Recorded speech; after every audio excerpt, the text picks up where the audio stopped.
Yo tout le monde, bienvenue sur la chaîne de Les Wemax.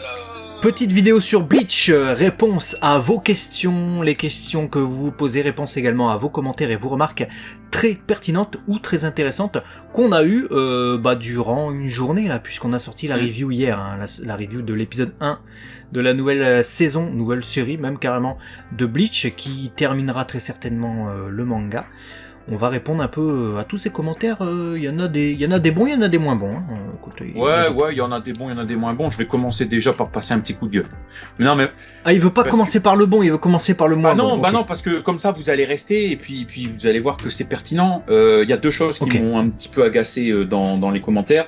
Au-delà du fait que 99% d'entre vous êtes génial. Vraiment, c'est des commentaires positifs. Voilà, vous participez au truc, etc. C'est top.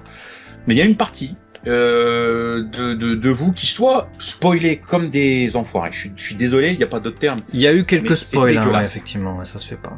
Bah, c'est dégueulasse de faire ça parce que tu mets une balise de spoiler et tu donnes ton avis. On n'a jamais empêché quelqu'un de le faire. Mais le gars qui fait « Ouais mais les gars, c'est parce qu'en fait, vous savez pas que... » Bah non, on sait pas puisqu'on l'a pas vu.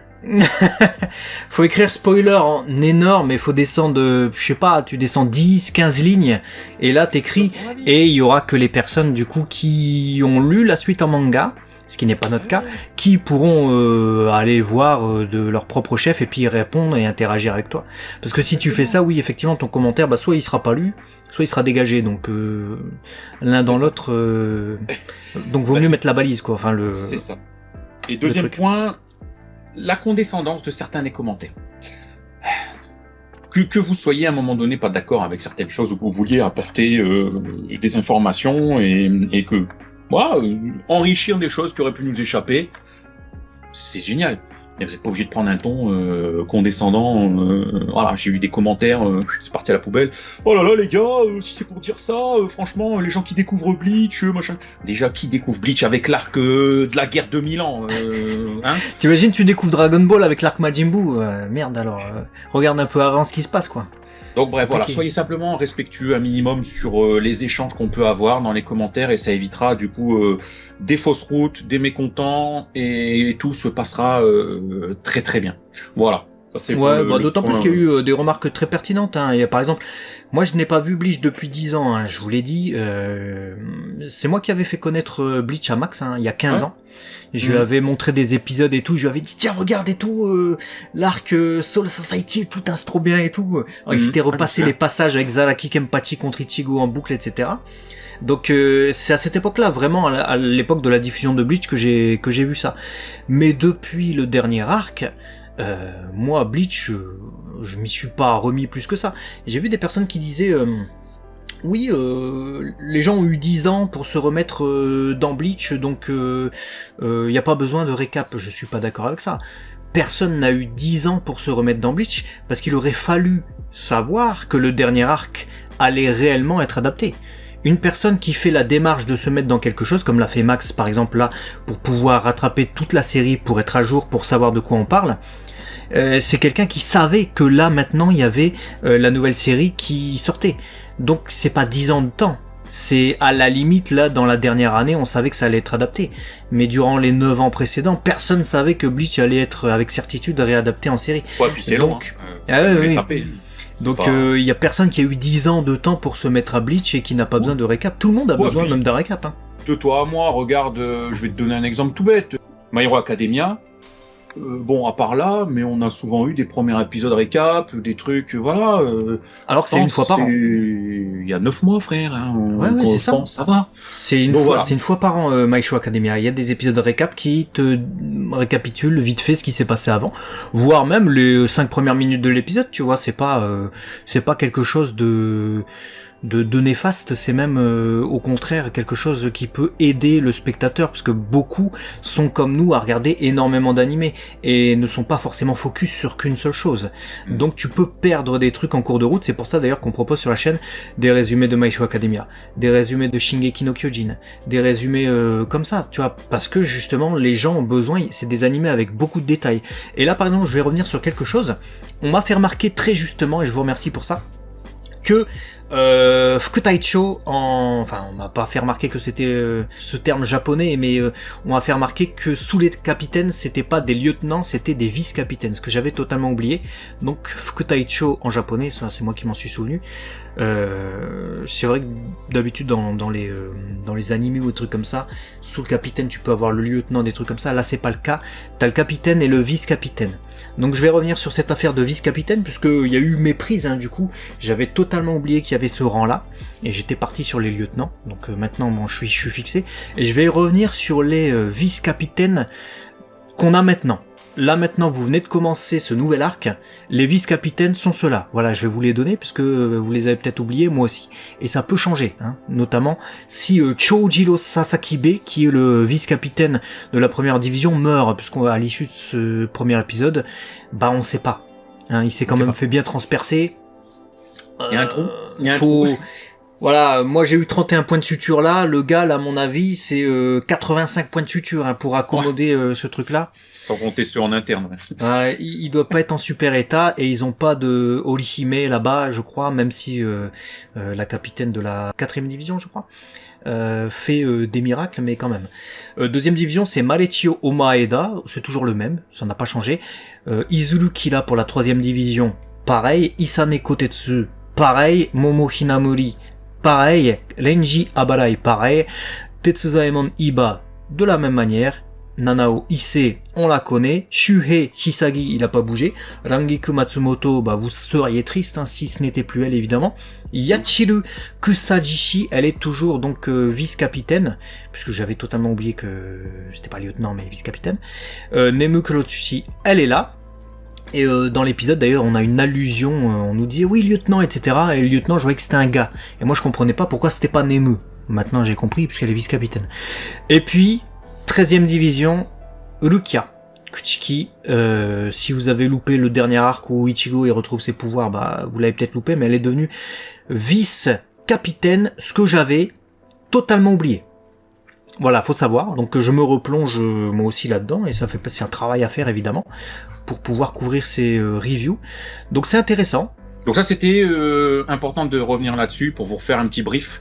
Deuxième point, alors ça c'est plus anecdotique parce que ça va prendre vraiment quelques secondes, mais on se posait la question, on se disait on espère qu'il deviendra Shinigami quand même, Ichigo dans Bleach. Et c'est vrai qu'on nous a fait remarquer très justement que c'est peut-être lié, encore une fois no spoil, on n'a pas lu le manga donc on sait pas ce qui se passe à la fin, au fait que simplement lui il a son corps et que du coup s'il a son corps il ne peut être que Shinigami remplaçant, puisque effectivement il a besoin de quitter son propre corps pour devenir Shinigami, effectivement. Donc ouais, c'est pas illogique. Ouais, c'est pertinent. Ouais, c'est un argument pertinent. Il sera peut-être Shinigami officiel et non plus remplaçant quand il sera mort, et qui sera dans le. Ce qui va aller dans, enfin, à la Soul Society en tout cas. Je le vois pas aller dans le Kongai et tout ça, mais. L'avantage de cette piste-là, c'est que finalement, même après la mort, c'est pas la mort pour Ichigo, tu vois. Puisque c'est une prolongation de ce qu'il faisait déjà de son vivant. Donc bon, ça c'est l'aspect positif. L'autre point sur lequel je voulais revenir et qui me semblait important aussi, c'est que vous avez été nombreux à dire ouais les gars, vous dites que Ichigo on comprend pas, c'est un ouf, pourquoi il pourrait se faire battre contre Squincy, etc. Parce que effectivement on était le premier à se dire voilà, le premier venu comme ça n'est pas censé mettre une tête à Ichigo. Et vous nous disiez ouais mais il est pas du tout de taille contre comme quand il était contre Aizen, puisque à ce niveau-là il a fait le Getsuga Tensho ultime, tout ça, et il a perdu ses pouvoirs. Ça je te remercie, ça je pense que on l'a remarqué qu'il a perdu son pouvoir, mais il les retrouve. Et il y a rien de suffisamment explicite, je trouve. Il y a rien qui est dit Ichigo a récupéré ses pouvoirs de Shinigami, mais pas à la hauteur de ce qu'il avait avant, parce que ça. C'est pas dit très clairement, explicitement. C'est ce que je prenais comme image très grossière, mais pour que vous compreniez un peu l'image qu'on peut en avoir. Tu prends deux oranges qui sont jumelles, t'en as une dans la main, tu la détruis. Tu reprends l'autre, tu la mets dans ta main. Une orange représentant le pouvoir de Shinigami. Si c'est les mêmes, le potentiel du gars reste le même. Qu'à la limite, il est, en ayant perdu ses pouvoirs, perdu également aussi ses attributs physiques, spirituels qu'il a développés dans le Dangai, donc l'entre-deux mondes, pour ensuite développer le Getsuga Tensho ultime. Admettons. qu'il est, il s'est passé 17 mois avant qu'il récupère ses pouvoirs, etc. Machin, qu'il n'ait pas les mêmes attributs physiques. Je veux bien l'entendre. Sauf que son potentiel, le potentiel d'Ichigo, c'est pas le. Sinon, parce que dans ce cas-là, le Ichigo qu'on a là, c'est le même que quand il vient de récupérer ses pouvoirs avec Lucia. Ah, du tout début de Bleach. Épisode 1. Alors qu'on voit bien que non, il est capable d'utiliser le Bankai, il est capable d'utiliser un Getsuga Tensho plutôt puissant, qui découpe d'ailleurs plusieurs holos en tout début d'épisode. Et c'est surtout le Bankai, parce que le Getsuga Tensho, il a réussi à le faire en tant que Fullbringer, etc. S'il fait un Bankai, c'est qu'il a récupéré son potentiel de Shinigami. Donc, on sait comment il a fait pour l'obtenir, son Bankai. Voilà, c'était entraînement, je refais pas l'œuvre. Donc, à un moment donné, bien sûr qu'il n'est pas aussi puissant que contre Aizen, puisque contre Aizen, il a utilisé l'ultime technique qui fait qu'il perd ses pouvoirs. Donc, sauf s'il est mongol, Ichigo, et qui dit « Moi, je vais faire des Getsuga Tensho ultime tout le temps ». Non. Non. Mais il a récupéré ses pouvoirs de Shinigami avec le Ieyasu, etc. Enfin, réveillé avec l'épée que vous avez vu cette façon de faire. Donc, pour moi, il récupère son potentiel. De plus, quand il récupère son potentiel, son Zanpakuto, c'est Zangetsu. Le lien qu'il a avec Zangetsu, on n'a pas de focus qui est fait à ce moment-là de l'œuvre. Hein. Attention, hein, je parle vraiment à la fin des Fullbringer et puis là, au moment où on est avec cette guerre qui va débuter. On l'a pas revu refaire une introspection, parler avec Zangetsu, etc., qui lui disent tu vois, genre des retrouvailles parce qu'ils se sont dit adieu un peu. Mais son Zanpakuto, c'est Zangetsu, donc le potentiel, le lien, tout ce qu'il a acquis avec lui, qui lui a permis d'obtenir des niveaux de puissance, c'est pas perdu. Tu vois, sauf si quand il va faire une introspection, Zangetsu il se souvient plus. Il fait comme je suis mort, ma mémoire elle est morte et du coup je sais plus ce qu'on a fait ensemble, faut tout recommencer. Ouais, faudrait même qu'Ichigo il ait perdu la mémoire sur comment utiliser son Reiatsu, tu vois. Et son Bankai du coup. Donc voilà, oui. C'est pas très clair. Moi je pense qu'effectivement par la suite on aura des choses nouvelles. Peut-être qu'il va retrouver Zangetsu, peut-être qu'on va développer d'autres potentiels, peut-être qu'il y a des choses qu'on ne sait pas encore. Je n'en doute pas. Maintenant. En termes, il faut bien discerner, je pense, le potentiel et la puissance brute, peut-être. Voilà. Donc c'est tout. Mais ce qu'il est en tant que tel, tous ses pouvoirs voilà, le Rolo, Fullbring et toutes ces conneries, il les a en lui. Donc voilà, je voulais revenir là-dessus parce que ça peut porter à confusion. On peut pas affirmer l'un, on peut pas affirmer l'autre pour l'instant.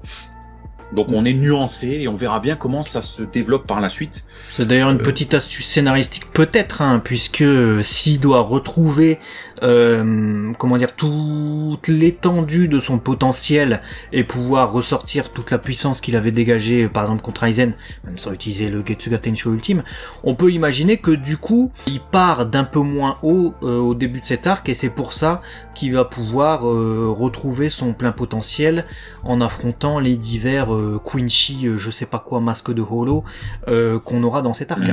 Bah oui, clairement. Et in fine, à la fin de cet arc, dernier arc du manga, il deviendra le plus puissant des Shinigami. Peut-être. C'est quasi une certitude, toi, je pense. Mais voilà. Donc oui, nous sommes au courant. Nous avons vu Bleach. Rien ne sert d'être condescendant à nous dire oh les gars, vous savez pas ce qui s'est passé. Voilà. On se renseigne. Je sors de l'animé. Hein, vraiment, je le redis parce que les 2-3 personnes qui ont dit oh j'arrête la vidéo là. Vous n'avez du coup pas été jusqu'au moment où je vous dis que je viens de me taper Bleach, là j'en sors la semaine dernière. Fullbring c'est semaine dernière pour moi. Donc sauf si j'ai Alzheimer, je pense que je me souviens un petit peu des choses, un petit peu. Voilà. Il y a Fullbring et Fullbrick. Fullbrick c'est totalement autre chose. Voilà, je pense que c'était les gros points sur lesquels on voulait revenir aujourd'hui. S'il y a d'autres choses, dites-le dans les commentaires et on refera d'autres règles, parce que c'est bien d'échanger sur ce début de saison. Et puis sur la suite de Bleach, de toute façon on est là, on est connecté, donc faut s'abonner. Ouais, et puis ce qui est intéressant aussi, c'est de pouvoir avoir plusieurs points de vue qu'on peut confronter dans les vidéos. Vous apportez des informations également au compte-gouttes, comme ça, des comparatifs et des trucs qui, moi, me reviendront en tête. Toi qui as vu plus fraîchement Bleach, forcément tu vas te souvenir de trucs, c'était il y a quelques jours. Et aussi avoir l'avis de plusieurs d'entre vous qui sont des gens aussi qui sont comme moi, qui apprécient beaucoup Bleach mais qui n'ont pas vu depuis longtemps et qui revoient ça avec l'attente qu'il y a eu de ces 10 années en mode ça y est, nouvelle série, etc. Ça permet aussi de confronter les points de vue et pas d'avoir qu'un seul point de vue.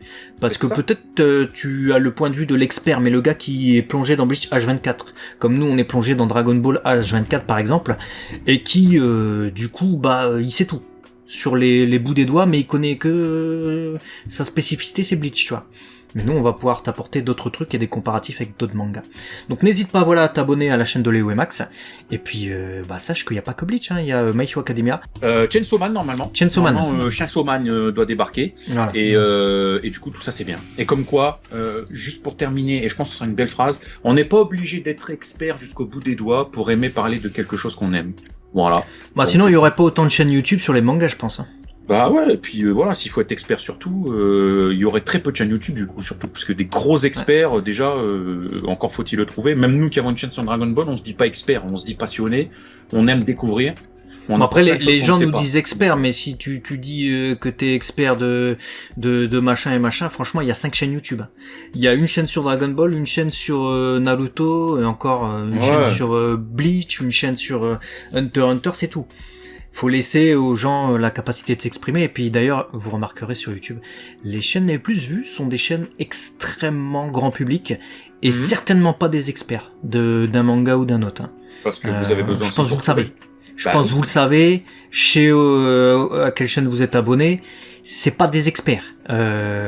C'est très bon, très très bien, très marrant, très divertissant, etc. Mais c'est pas les experts que vous regardez le plus. Arrêtez de faire genre. Les experts à Manhattan. À la limite, c'est vraiment à Manhattan, hein, parce que c'est les reviews comme ça, les pieds comme ça, les pieds sur le truc. Donc, je vais vous dire aujourd'hui dans l'épisode, c'est expertise Manhattan, hein, avec le cocktail. À très vite, en tout cas sur la chaîne 2. Léo et Max, des bisous, on vous aime. Allez, à très vite. À la prochaine. Ciao.